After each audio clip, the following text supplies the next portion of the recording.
The rain had barely stopped when the rumble of engines echoed across the quiet street. At first it sounded like thunder rolling over the rooftops, but it wasn't the sky. It was the Iron Guardians Motorcycle Club returning from a charity ride. They pulled into their usual stop, a small diner on the edge of town. None of them had any idea that today their lives were about to collide with a little girl who needed them more than anyone ever had inside the diner. 9-year-old.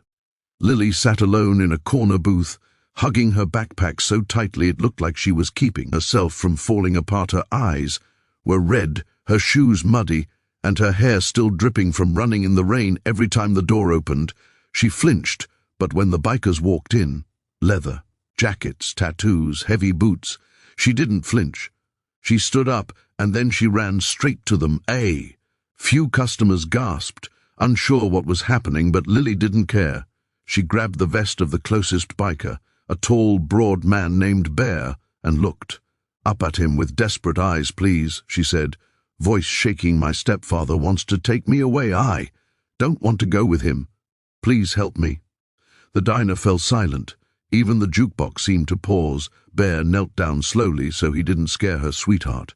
He said gently, "Why would he want to take you?" Her lips trembled. He said, "Mom can't stop him. He said he'll come today. She told me to run. She said if I find help, maybe he won't take me." Behind her brave words, Bear could see fear so deep it almost made him look away. The club exchanged glances. They were bikers, yes, but they were also fathers, uncles, and men who had seen enough of the world to know when a child was truly in danger.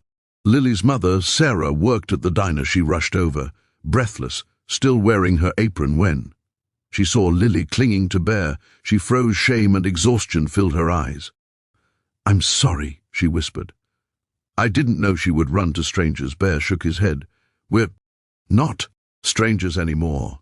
Sarah explained everything. Her ex-husband, Lily's stepfather, had reappeared after years of absence. He had a history of drinking and violence, and now he had papers claiming he had rights to Lily. Papers Sarah insisted were forged. He threatened to take Lily by force if she didn't hand her over. Sarah had contacted the police, but they said it was a family dispute. No immediate threat, no crime yet, but Sarah knew better. Lily knew better.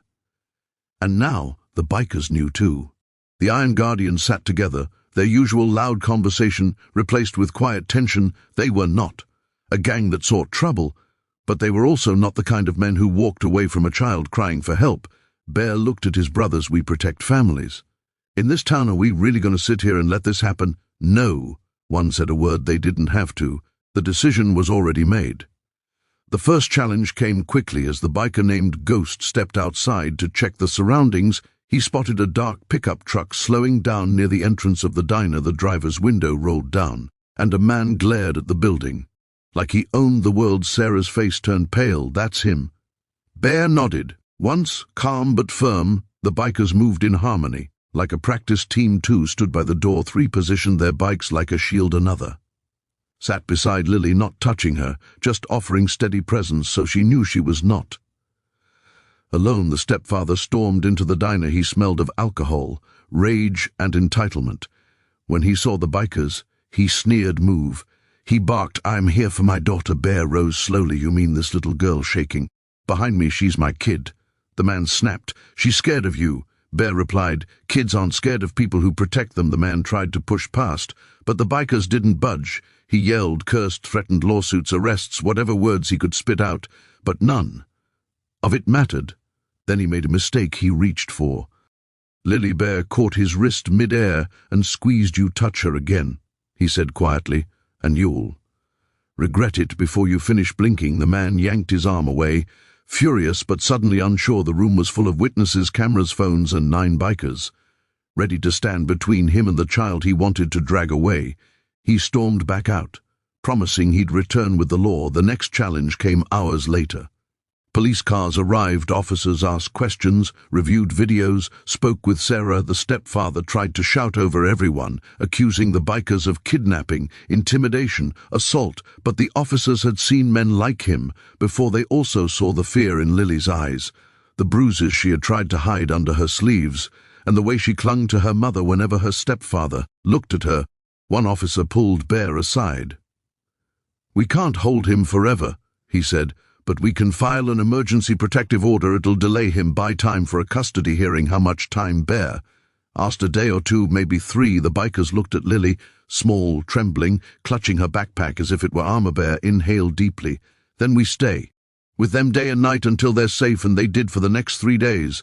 The Iron Guardians became the guardians of one little girl they escorted. Lily to school. They sat outside the house on their bikes in shifts, engines rumbling like guard dogs keeping danger away. They helped Sarah file documents, get legal aid, and tell her story to the right people. They refused any payment. They didn't want a reward.